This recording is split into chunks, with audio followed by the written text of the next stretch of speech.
Hey guys, today I'm going to take you on a tour through all of my wedding video gear. I'm sure that's really exciting for everyone who follows this channel who's not a videographer, but for the few that do follow that are interested in these things, hopefully this is helpful to you. I've been shooting weddings now for, almost 4 years, so I definitely know what I like, what I'll use, and then kind of what I leave at home. So let's go. All right, another deck video. I know you're excited about that, but this is kind of the only space that I have that I can kind of spread out and shoot some things, although it's kind of messy out here, so don't worry about that. So let's get right into it. What do I shoot with for my main cameras? Well, I use the FX3, which I'm shooting on right now. It's a phenomenal camera. I often use it without the attached microphone because I will put this on my gimbal and I'll use it as my detail camera, or if I kind of want to do some orbital stuff around the couple, or just if something comes to mind where I want something a little more stable. That's not hugely my style, so I actually don't use it a ton. I would love to use this camera as my A camera, but unfortunately, if you follow this channel, it got in a bit of an accident with me, and I broke the audio jack on it. So I can't plug in any audio through the 1/8 inch jack, which is really frustrating. And you'll see on my other rig that I actually use the jack for a part of my setup. Yeah, until I can figure that out. I can still use the hot shoe, which is nice, but it doesn't really work with the whole rigging. It gets in the way sometimes of like a handle on top or different things that you need. So I just haven't figured out how to make this my A camera without fixing that jack. And I have an idea that it's going to be really expensive. So the FX3 really is my detail camera, and then I'll use it sparingly to grab other shots, but primarily just on my gimbal. And of course, one of the tripods that I use regularly is the Peak Design tripod. It is phenomenal. I can set it up in a heartbeat, move it around, lightweight, folds into just a real accessible, easy tripod. And I can put it in my bag pretty simply. I do not have the carbon fiber model, so this is a little heavier. It just was too expensive to get the other one. So that's some of the gear that I bring. Let's move on. So this is my main camera. This is what I'll shoot with probably 80% of the time. I have it in my hand. My style tends to be a bit more organic. I like the handheld look. I just feel it's a little more representative of being in the moment and experiencing the day. That's just my style. I'll tell you some of the pros having shot with this for many weddings, and then I'll tell you some of the cons as well. But first, let me get to the gear. This whole rig is rigged out with small rig with the poles. I've gone to using a V-mount battery, which has been a game changer. I have 2 of them that I can swap out middle of the day. Each lasts about 3 hours if it's on constantly. So when I'm turning it on and off, I can get a full day's worth plus with my 2 batteries. I have a plate that I can charge my camera battery through as well. I also have my small HD 7-inch monitor plugged into the V-mount. So everything's covered. I don't have to worry about swapping out batteries. It just makes things super simple. As far as my camera body, I am rocking the A7S III for my main camera body, mainly because, like I've just mentioned, the FX3, I have that audio issues. However, both cameras, basically, if you do all the research, are almost identical cameras. There are a few differences. The FX3 that I'm shooting on is a bit more video centric. The A7S III was created to be a hybrid, though very weak in the photography area. It's primarily a video camera. What's really nice about having 2 cameras that share the same sensor and the same color science is both match really well in post, which I love. And you've heard me talk about this lens, the Tamron 35-150. It is still my favorite wedding video lens out there.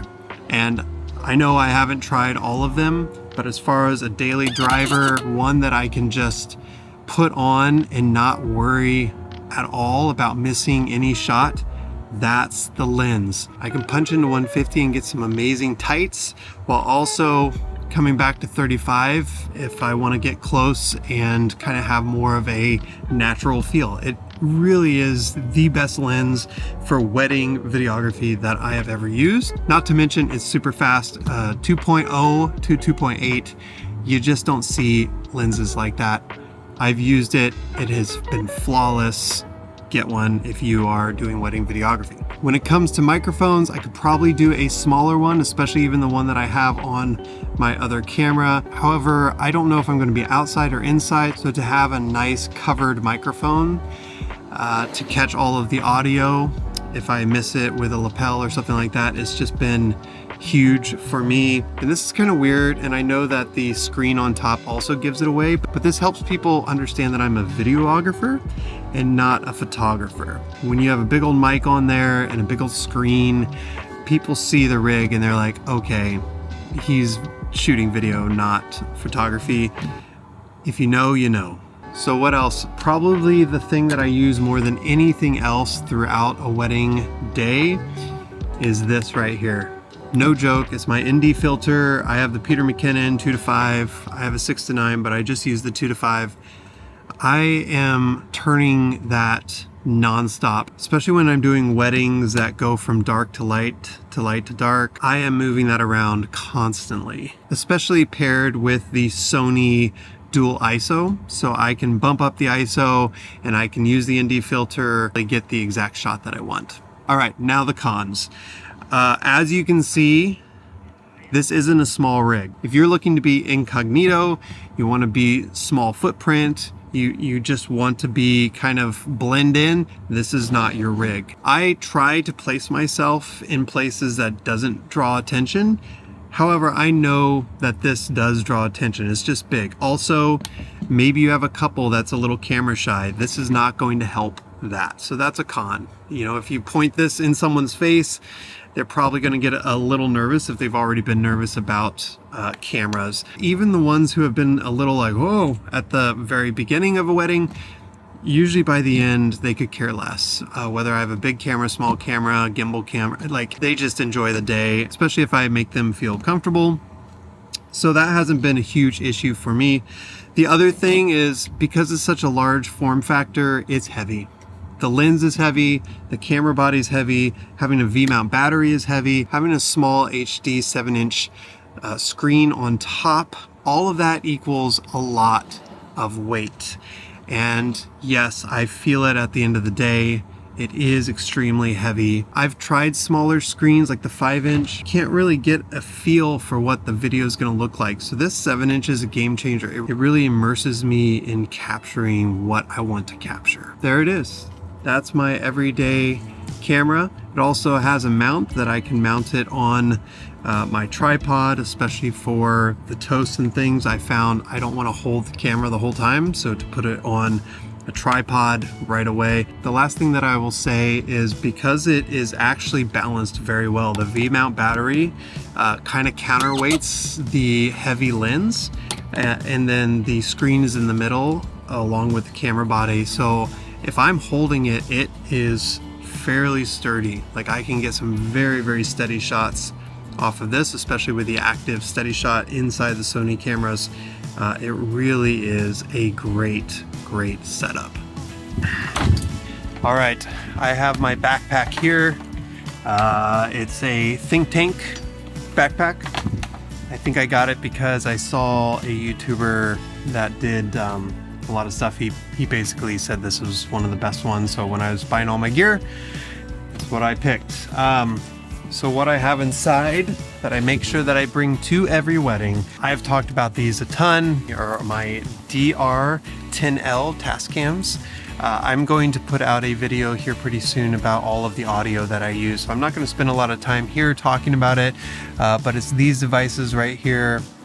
So I put them on the groom, I put them on the officiant. I even have a white one that I will mic up the bride and make sure that I get the clearest audio possible for all of the vows, all of the ceremony, all of those different things that go on. I have not used this one yet. This is the Pro Tascam DR1011 Pro, and it actually records in 32-bit float. I'll get into all of that in my other video, but just know it's really good. I haven't used it yet. I think I'm just a little nervous as to exactly how it's set up. What I love about these is that they record 2 tracks at the same time, one at 0 dB, one at minus 10 dB. So basically it is clip proof. If you were to have someone to yell or scream during a toast or something like that, it will be okay. So I haven't had that problem yet, but it's always there. And I know it's just a peace of mind. Also, the battery life is like 10 hours and I have 128 gigabytes, I think, in each one. So I could record for 5 days if I wanted to. So I just know that it's going to get all the audio. I don't have to worry about it. Something else that I'll bring along and that I actually will put on, and it's not on this camera right now. I'm using my 16-35 on this camera right now, but what I will normally put on it is this lens right here, which is the Sony 35 1.4 lens. It's a prime. It's amazing. And I use this one for all my detail shots. It's also a lot lighter than the one that's on here right now. So I will put the ND filter on, and then I'll be able to get all of my real detail shots at my wedding with the 1.4, just beautiful bokeh in the background, real blurry backgrounds. It's really, really nice. Something that I've been playing around with a little bit, and I've had this lens for quite a while. This is my 85 1.8 Zeiss lens. It's a really a nice lens. I think I've gone away from it just because on my other camera I can go from 35 to 150, so I can get an 85 with like a 2.2, and so to put this on to get a 1.8, really there's just not time in the day to really be able to do that. However, sometimes I will put it on this camera just to get a little different compression on my detail shots. That's only if I have time. Oftentimes I do not have time. One other thing that I use that's a little underrated are these sticky pads, and I don't even know what they're called. I think they're Rycoats. I found them on YouTube. Someone was talking about them who does weddings. Basically, they're just stick-ons that I can use to stick the microphones from my lapels, and I can stick it on shirts or inside of dresses, whatever I need. Also has some windbreakers just in case there's a lot of wind, which is a bonus. All right, and finally, we are going to look at my bin. So the first thing that I have is my satchel. Yes, this is a satchel, not a purse. It allows me to put lenses in there, batteries. I put my all my microphones in here, and then I'm able to kind of just wear this just like that, and I have it with me at all times. That way I don't have to carry around my backpack, because that gets really heavy. This is way better, and it has everything in one place. I also have several of these. I've had to pick them up because I forgot them. So I have mini cords. This is primarily for my lighting, which I do not have my lighting in my case. I have it in its own pack, but I typically will always use my Aperture 120 or my Aperture 300, which has been a game changer for the dance floor. If you do not have a light for the dance floor, get a light for the dance floor.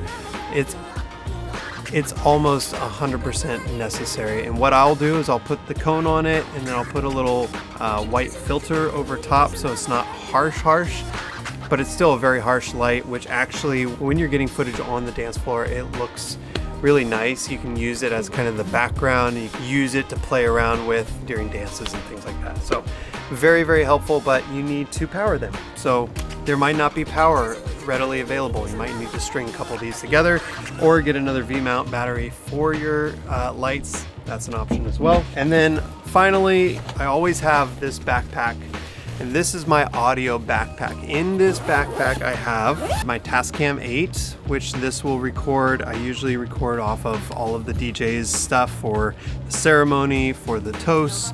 It's as a backup, just in case I can't get a microphone or a lapel on the people themselves. Also in here, if you can see, I don't know if you can see, I have also cords, my XLRs, my 1/4 inches, just to make sure that I can plug into whatever is available. I have the cords, I don't have to depend on a DJ. But make sure you have all your cordage. So yeah, that I think is pretty much it. I don't really have anything else that I use on a regular basis. That's the gear that I rock with pretty steadily now from wedding to wedding. If I know I have those components, I'm pretty set. There hasn't been a situation where I've needed something other than the gear that I just showed you. And I think it sets me up to get the most content with the best quality possible.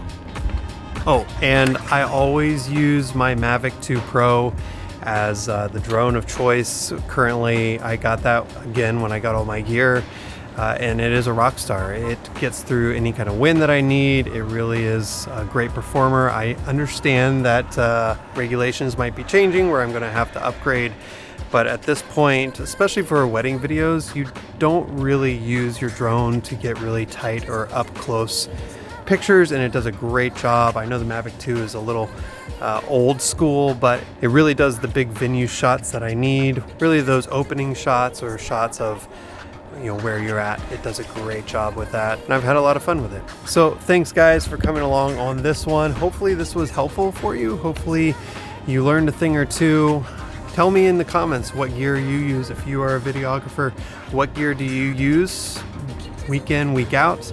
And maybe, yeah, I could learn something and change my gear up a little. So thanks guys. We'll see you on the next one.